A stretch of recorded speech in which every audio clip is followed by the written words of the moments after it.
Audio Jungle.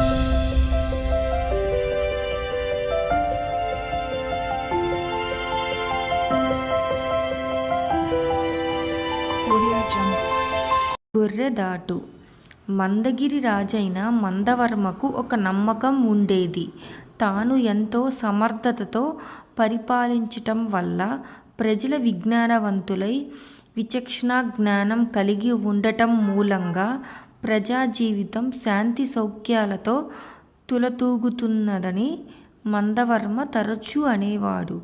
ఈ మాట విని విని విసుగెత్తి మంత్రి మహారాజా ప్రజలలో విజ్ఞానము విచక్షణా జ్ఞానము ఉండటం చేత దేశంలో శాంతి సౌఖ్యాలు నెలకొనలేదు, రాజ్యానికి పెద్దలంక ఉన్న మన ప్రవర్తన సరిగ్గా ఉన్నంత కాలము ప్రజలు మనని అనుకరించి సక్రంగా నడుస్తారు, మనం తప్పు తోవన పోయిన నాడు వాళ్ళు తప్పు తోవన పోతారు, అంతే గొర్రెదాటు అన్నాడు.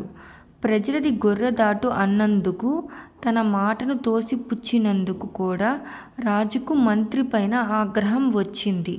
ప్రజలది గొర్రెదాటు మనస్తత్వం అని రుజువు చెయ్యి, నీకు 6 మాసాలు గడువు ఇస్తాను, గడువులోపుగా రుజువు చేయకపోతే నీ తల తీయిస్తాను అన్నాడు రాజు.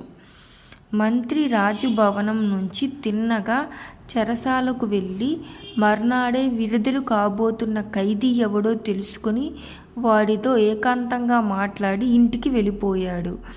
10 సంవత్సరాలు కారాగృహంలో గడిపిన ఆ ఖైదీ మర్నాడు తెల్లవారుజామున విడుదల అవుతూనే సన్యాసి వేషం వేసుకొని రాచనగరపు కొంత దూరాన ఒక చెట్టు కింద కళ్ళు మూసుకొని పద్మాసనం వేసుకుని కూర్చున్నాడు.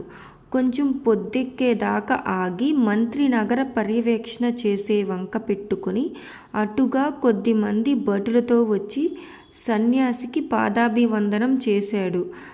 దారిన పోయే జనం ఇదంతా చూసి సన్యాసికి దన్నాలు పెట్టుకుని తోచిన కానుకలు కూడా అర్పించి తమ దారిన పోతూ మంత్రిగారే ఆయన పాదాలు పట్టుకున్నారంటే మహాత్ముడే అయి ఉండాలి అని చెప్పుకోసాగారు. సన్యాసి వార్త, మంత్రిగారి భక్తి నగరంలోకి పాకాయి. నగరంలో నుంచి ప్రజలు చిన్న చిన్న గుంపులుగా సన్యాసిని చూడటానికి రాసాగారు. ప్రజల యొక్క బళ్ళు జాస్తి అయ్యాయి. రాజభవనం నుంచి కూడా నౌకర్లు వీలు చూసుకొని సన్యాసిని దర్శనార్థం బయలుదేరారు. సంగతి రాజుగారి దాకా వెళ్ళింది. రాజు మంత్రితో, విన్నావా, మన నగరానికి ఎవరో మహాత్ముడు వచ్చాడట అన్నాడు. చిత్తం, నేను వారి దర్శనం కూడా చేసుకున్నాను, వారి ముఖాన బ్రహ్మ తేజస్సు తాండవిస్తూ ఉంది అన్నాడు మంత్రి. అయితే మనం కూడా వారి దర్శనం ఒకసారి చేస్తాం అని రాజు బ్రహ్మాండమైన పరివారాన్ని వెంట పెట్టుకుని వెళ్ళి చెట్టు కింద సన్యాసిని దర్శించి నమస్కరించి వచ్చాడు. దాంతో సన్యాసిని చూసేవాళ్ళు తండోపతండాలుగా దేశం అన్ని మూలల నుంచి జనం తీర్థయాత్రగా రాసాగారు. సన్యాసి చుట్టూ కొందరు బ్రాహ్మణ భక్తులు చేరి చూడవచ్చే భక్తులు శాసిస్తున్నారు. 1 వారం గడవనిచ్చి మంత్రి రాజుతో రహస్యంగా, మహారాజా, గొప్ప పొరపాటు జరిగిపోయింది. చెట్టు కింద సన్యాసి ఎటో పారిపోయాడు.